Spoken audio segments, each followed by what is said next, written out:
Here I am on the Manchester Marathon 2025 start line. 4 months of training in the cold, wind, rain and even snow to end up here in the glorious sunshine. But I'm feeling good. I've gotten over my cold from the previous week, I've had a lot of additional rest, and I've banked the best training block of my life, and I've completed pro-level workouts. Now all we have to do is run the race. I've taken my first and only non-caffeinated gel, I've combined it with a salt pill, and I'm off with a smile on my face. As we get moving here, I want to briefly touch on the new start process for this marathon. In previous years, the start process has been so smooth, it was flawless. This year, not so much. I had issues at the bag drop, I then had issues in the crowded start area, and I was almost late for my wave start time. I did make it, but the warm-up I managed to do was a bit of a shuffle through the crowds of later waves. I definitely should have added 15-20 minutes extra to my plan for any unforeseen delays for this new start process, but I had figured that everything would be as smooth as before. Put simply, I was stressed, but I made it.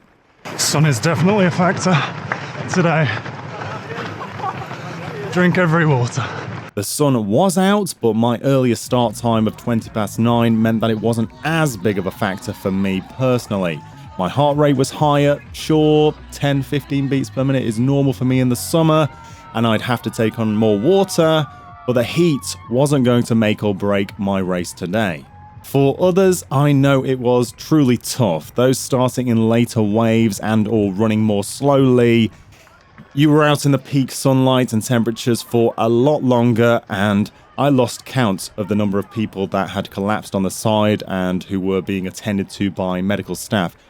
It was scary towards the end, so for those that were out from 11 in the morning for 5-6 hours, brutal. Shortly after taking my second gel and salt pill at the 20-minute mark, it was time to wait for that first 5k split. My goal today was to run 42 minutes faster than my PB from last year, so from 3:58 to 3:16. An ambitious goal perhaps, but I backed it up in the past 4 months with some serious training, and I felt truly confident and ready to battle it out when the fatigue set in. But for now, we're 5k into our run. For that first 5k split, we're looking for a 23:15. I managed a 23:30. Considering the intentionally slower start, I was very happy with this. Spend seconds in the early stages to save minutes later on. I didn't go out too fast, so I dodged the marathon runner's worst mistake. For 2025, the initial taste of Manchester's city centre is cut shorter, and so you head back to the start line earlier. I spent the 6 kilometre looking across at the 3:45 wave that had just started, hunting for familiar faces. I then spotted my wife snapping photos and my mum cheering loudly over everyone at this point too. Talbot Road came next, which up until this year had been the location of the finish line. This is where 2 years ago I finished my first marathon. 1 year ago I went sub-4. This year, no, we're at 7k. Don't get excited yet. Thankfully, we took a right and the view of Manchester United's Old Trafford Stadium helped sober me up. As we approached 10k, I grew a little emotional, going through Stretford and passing right by the house where my mum and I used to live. Used to live down there with my mum. I then joined Superman, who was receiving constant cheers from the crowd. I crossed over the 10k timing mat in 46:55, making for an average pace of 4:41 per kilometre. My watch was a bit off already, but it was absolutely nothing to worry about. At this point, I was super happy with how I was running. The 10th K was a little quicker, I blame Superman and almost crying over my mum, but the pace felt good. It felt quick, but if I focused on my cadence, turning my legs over, everything was smooth. The next 5k went by in a flash. Honestly, it was like I blinked and had fast forwarded ahead.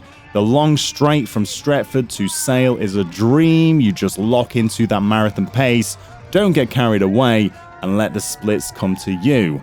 The fact that it's slightly downhill no doubt helps, but it's a real highlight, 10 to 15k. For the 15k split, my watch was off again, turning what I thought was a 4:40 minute per kilometer average pace into a 4:42. Again though, there's no stress here. I felt like I was holding back, and the plan was to comfortably cruise through Altrincham, cross the halfway point, and then start clawing back the seconds for a slight negative split. I'd been training at paces of between 4:30 and 4:40 a k. This pace was what I was all about. My sessions, my longest runs, all had high volume marathon pace on top of the highest mileage weeks I'd ever done. This was mine for the taking, and I was ready to attack the back half of this race. Unfortunately, during the 16th kilometer, barely a third of the way in, I felt a niggle in my right hip flexor. I've never had any issues with this before, so this was brand new to me. Almost 3 years of running now, never had a niggle here. I thought to myself, it doesn't have to get worse, it can loosen up and get better, don't panic. I then got talking to Andy Weirebeck, who found me amidst the sea of runners. I don't know how, but it was great to talk to you briefly. We ran together down the slightly undulating Park Road, but at 18k, I just had to let him go. This hip niggle, about a 3 out of 10 at this point now, was making marathon pace much tougher than it should have been. I stopped by the side, I kept calm, and I just took a minute to stretch and see if I could loosen things up. I started running again, cranking things up to marathon pace for the 19th kilometer. The pain was back down to a 1, 2 out of 10, had I done enough to solve the issue. Altrincham would be the true test, the hilliest part of the route thanks to the infamous Stamford Street incline. My plan was to keep to marathon pace effort as I went up, around and down the short segments. Gap pace shows that I approached the hill sensibly but speedily enough, and then recovered nicely on the downhill, drinking a full bottle of water as I floated down. At this point here, before things get a little too intense, I'd just like to thank everyone that said hello on the day and mentioned the Altrincham Hill video. I'm so happy that it helped so many people, countless people, get through Altrincham and have a good time.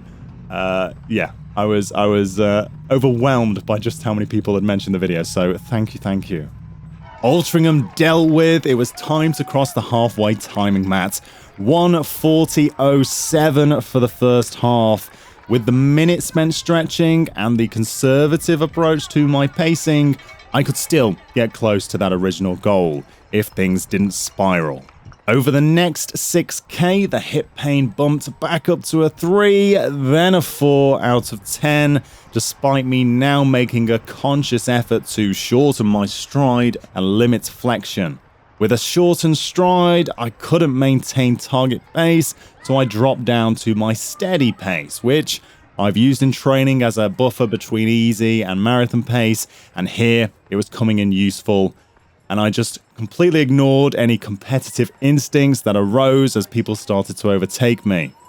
Around 7k later, after trying to maintain steady, adjusting my gait at this point, and very much affecting my biomechanics, I knew that the pain was getting worse. We'd gone from a 3 out of 10 to now a 7 out of 10, and I stopped and really considered what I was doing.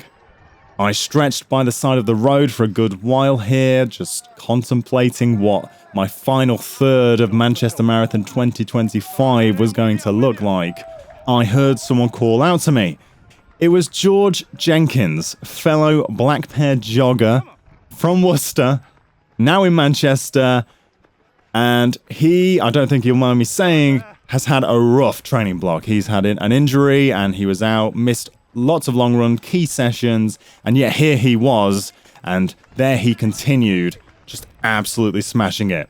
Happy to see you, matey. How we doing? Bit hot, isn't it? Fucking hell. Save me at the 5K, save me at the marathon. Cure. My adrenaline spiked. George Jenkins was the man who gave me a kick up the arse at Worcester Pitchcroft Parkrun that helped secure me my sub-20. And here he was at this low moment right now. I surged to catch him, ready to follow that black pair vest, as I have done so many times now. I was fueled. I surely had 14 more kilometers at goal marathon pace, a pace that I know so well, left in me, right? I lasted less than 2 minutes. The adrenaline was replaced by increased pain, and I knew this was the end of marathon pace. I was frustrated beyond belief. I had the energy, had the motivation, but mechanically, I could not follow. I felt like I'd barely gotten going. I felt like I wasn't even racing the same race as everyone else. I was just on another long run and experiencing an injury. Could I have gritted my teeth and pushed through to the bitter end for now a sub 3:30? Maybe. But at what cost? In 2023, I was out for 2 months after forcing myself on through with a knee issue, and it still causes me issues today. My right knee is still not the same. Do I push knowing this, potentially turning what is likely a strain that is now inflamed into a tear or something even worse, all while impacting my gait and forcing my body to compensate in other ways that could cause other injuries, all just for a slightly more impressive number? In 2023, I pushed through for charity, and at the time, what was going to be my only marathon, one and done, no matter what. This year, it was just for me, with more races to come and more chances to PB. I hope you all agree that I made the right call. My next objective was to get to 20 miles, simple as that, see what the time damage was, and then figure out a game plan for the final 10k. As I hit the next aid station, I grabbed 2 bottles of water and I walked as I drained them both. Though it wasn't the reason for my derailed race, the heat was hitting now, so I kept topped up on the glorious H2O.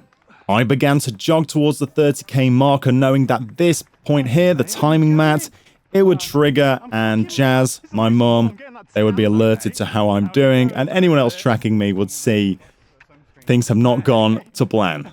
It's here that I was joined by Dan Harris, another fellow black pair jogger. Despite there being tens of thousands of runners out there, it's incredible just how many familiar faces I bumped into.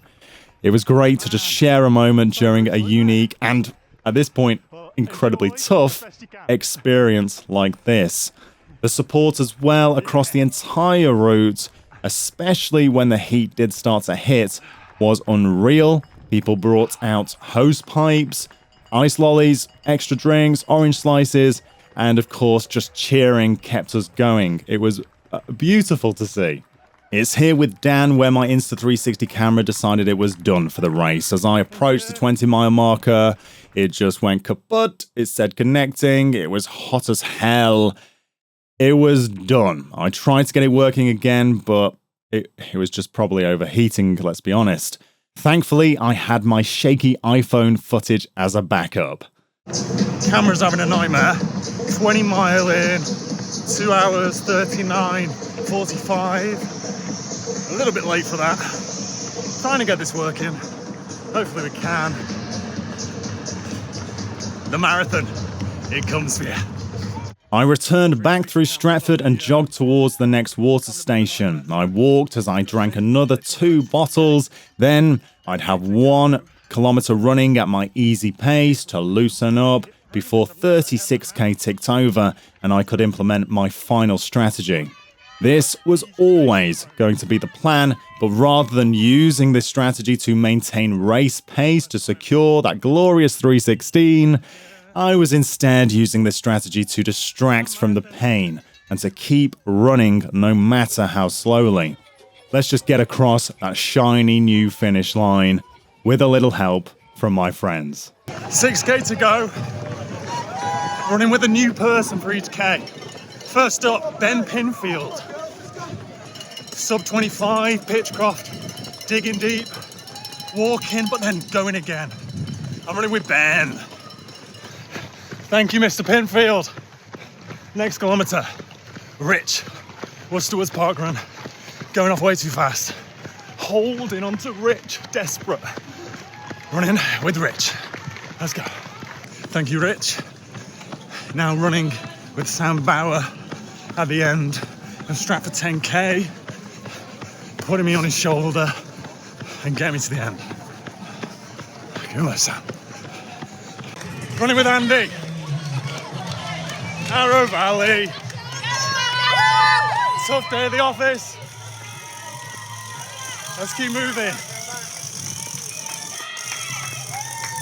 Another kilometre down. Running this with Jazz. 10 miles. She did. Close to 10K. Big old PB. And she's around here somewhere. Running with Jazzy. Come on! Come on! Thank you. Last K. Yes, man! Running with Mack. Sub-4, sub-20. Today's been a different kind of challenge. Is this my best? Under the circumstances, yes. Let's finish it off. 0.2 a mile.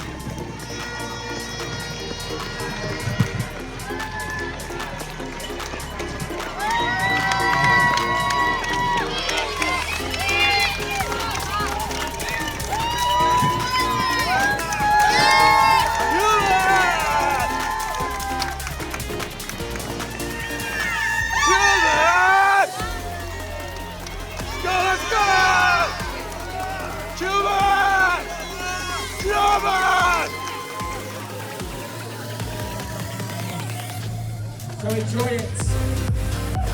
One thing. Izzy, look at you looking strong all the way through the finish line. And you Katie, 2 Katies. One Sam looks super cool in a pink cycling shorts, styling it out with the Manchester United. It's such a fantastic day here. We have got over 140,000 people lining the streets. Come on, JJ! Well done! Yes. Some brilliant spectators here. Support crew. Well done, mate. Well done, well Come done. on, Ryan, you've got this last few steps. There it is. Different kind of battle.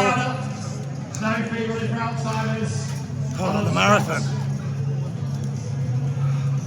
It is a toughie. Official time I think just came through, so 3:38 I think. So 20-minute PB. Bang, bang, bang, bang, bang, bang, bang. Let's go! Keep going! Brutal, but a smile on my face the whole time. The support. Well done, Alex, Naomi! All Manchester. our amazing runners. To Stu! Well done, Tom! Manchester. Yeah, truly next level. This is it, the 2025. Well, it's working now.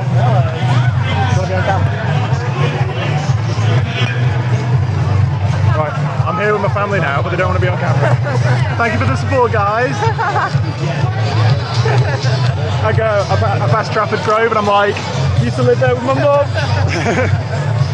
I don't know what happened with this footage. The last 10K, I think it's all shaky iPhone footage, but hopefully I captured some of the vibes. Yeah, I was just shouting a lot. The carb loading worked, caffeine. I have abundance of energy towards the end.